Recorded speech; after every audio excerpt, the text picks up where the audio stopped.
Hello दोस्तों, कैसे हैं आप सब। आशा करते हैं बहुत अच्छे होंगे और आप सबका पढ़ाई जो है बहुत अच्छे तरीका से चल रहा होगा। तो चलिए आज हम लोग आपको बताने वाले हैं क्लास 10 का मैथ जो है चैप्टर 2 बहुपद की उदाहरण जो है 2 नंबर। तो चलिए देखिएगा उदाहरण 2 आपसे क्या कह रहा है।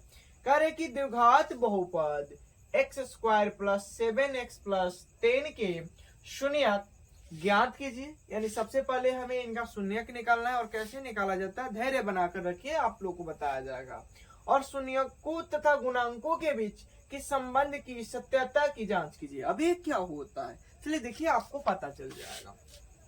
तो इनका हमें सबसे पहले क्या निकालना है, शून्यक निकालना है। और जब शून्यक निकालना है तो उसे हम लोग लिख लेंगे, यानी x square plus 7x plus 10। और जब शून्यक निकालना है, बहुपद दिया है तो इसके बराबर में हम लोग 0 लिखते हैं क्योंकि हमें शून्यक निकालना है। अब देखिए, जो एक्स स्क्वायर के गुणांक में होता है उसका गुना करते हैं हम लोग अचर पद से। इसके साथ करते हैं अचर पद से। जो भी आता है उसे हम लोग रखते हैं मन में, यानी 10 के पहला एक बार पढ़िएगा 10 आएगा और इसे हम लोग रखेंगे मन में। इसके बाद क्या है कि बीच वाले को स्क्वायर है तो 2 को खाते, तो बीच वाले को हम लोग दो भागों में तोड़ते हैं।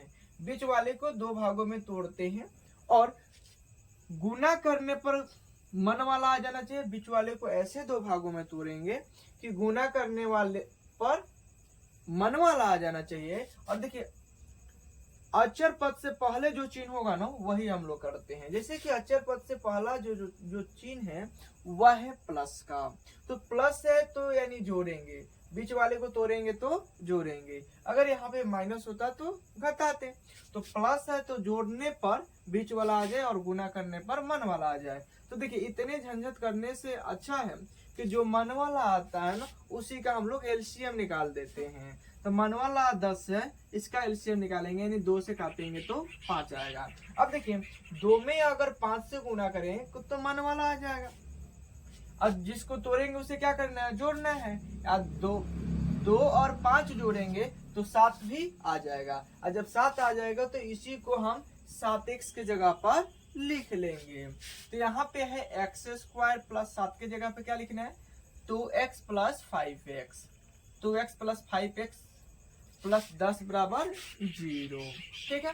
अब देखिए इन दोनों में हम लोग लेंगे कॉमन। अब कॉमन लीजिएगा तो x है, इन दोनों में एक जैसा जो है वह केवल x है। यहाँ से एक x निकालनी है तो एक x बचा, प्लस है तो प्लस। यहाँ से हम लोग x निकालनी है, खींच लिए हैं तो बचा क्या, केवल 2। अब देखिए यहाँ पे पहला घर x प्लस 2 आया तो इन दोनों में भी कॉमन ऐसा लेंगे जो घर बना दे x प्लस 2।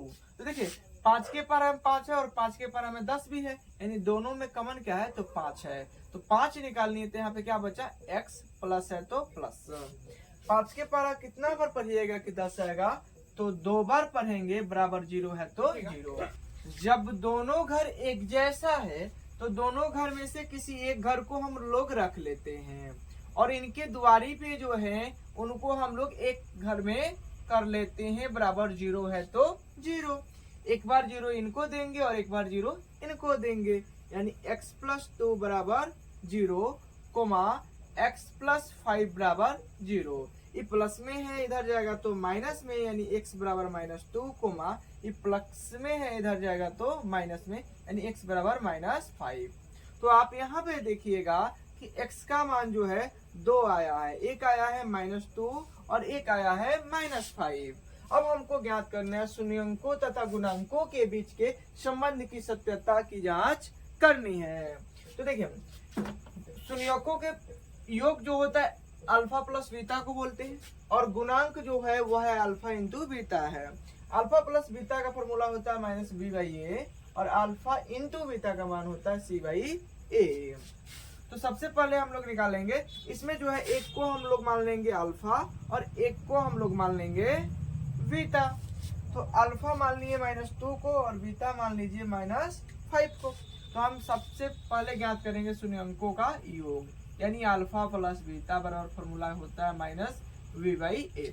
अल्फा का मान आप देखिए तो यहाँ पे -2 है प्लस, प्लस है तो प्लस, और बीटा का मान देखिएगा तो -5 है तो -5 बराबर।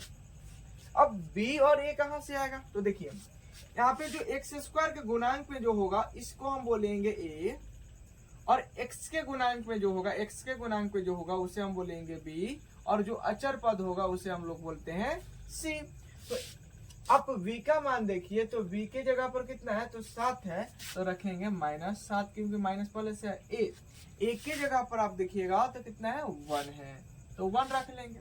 -2 है तो -2, प्लस में माइनस से गुना करेंगे माइनस, और 5 है तो 5 बराबर -7।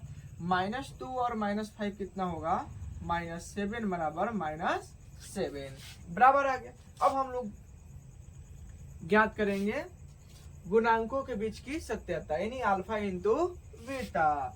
अल्फा इंटू बीटा बराबर c/a। अल्फा का मान देखिएगा तो -2 है, गुणे बीटा का मान आप देखिएगा तो -5 है बराबर c। c का मान आप देखिए c यह है, c का मान जो देखिएगा वह 10 है, और a का मान यहाँ पे कितना रखा गया है, 1 रखा गया है। अब माइनस में माइनस से गुना कीजिएगा प्लस, और 5 दूना 10, अब बराबर यहाँ पे क्या है, 10। ये दोनों क्या हुए, आपस में बराबर हुए हैं, और यहाँ पे भी दोनों आपस में क्या आ गए, बराबर। जब बराबर आ गया तो हम लोग जो बनाए हैं, जो शून्य ज्ञात किए हैं वह सही है। यदि आप इसका स्क्रीनशॉट लेना चाहते हैं तो स्क्रीनशॉट ले सकते हैं। आशा करते हैं यह आप लोग को वीडियो बहुत अच्छा लगा होगा। वीडियो अच्छा लगा हो तो वीडियो को लाइक कीजिएगा, यदि वीडियो अच्छा नहीं लगा होगा तो वीडियो को डिसलाइक भी कर सकते हैं।